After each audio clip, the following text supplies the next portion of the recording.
Lah iya iki takok apa misuwi? Ya takok. Lah takok karek ngono karo wong tuwek ngono. Muatamu ku lho, Mbah. Lah iya kok mata-matane ning wong tuwek. Mata-matane piye to? Iki ki aku karep nyang sawah karek kok mata-matane iki leku ngoyo-ngoyo. Wis ning sawah kono Mbah liwat kok dadak akan ngomongi, men. Muatamu akeh. Matamu akeh lho ya. Mripatku iki loro ora akeh.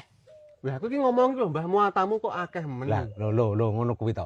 Kowe iki ngono kuwi karo wong tuwek karo wong gerang ki lemu wani ngono kuwi. Misuwi ngono kuwi. Ngono ki ra apik lho, Le. Aku kan nyemantani Mbah sampean liwat mengeng. Tak semantani, Mbah, muatamu kok akeh. Akeh piye? Lek mripatku ki loro. Wah, kok Ora akeh. muatamu ku lho, Lho, Mbah. ngono kuwi, ngomong ngono kuwi ndak apik, Le. Karo wong tuwek sing tange-tange basa, mosok ki ngomong arek miso-miso Akan ngono. juga apik to Mbah sampean liwat tak semantani, Mbah, muatamu. Lah iya ngono ki mata-matane ngono kuwi. Apa masamu ki bener ngono ki?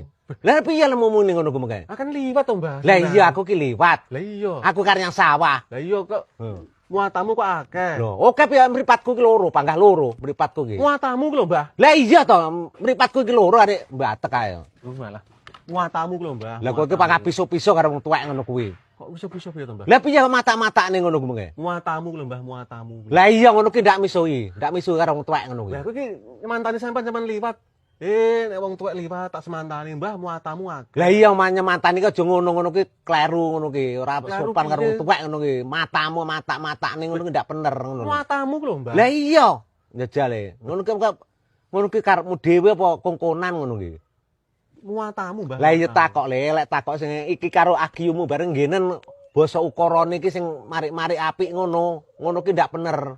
Miso-piso ngono ki. Muatamu ku lho akeh. Iya bener mata-matane ngono ki panggahan kowe iki jenenge ngono lho. Jenenge wong nyemantani gen kaya grup rukun kok e. Wah, lah iya kan kunjuk rukun ki tapi sing sopan lek takoki Iya ngono kan kuwi. nyemantani, Mbah, muatamu. Lah iya ngono ki ndak mata-matane ngono ki jajale.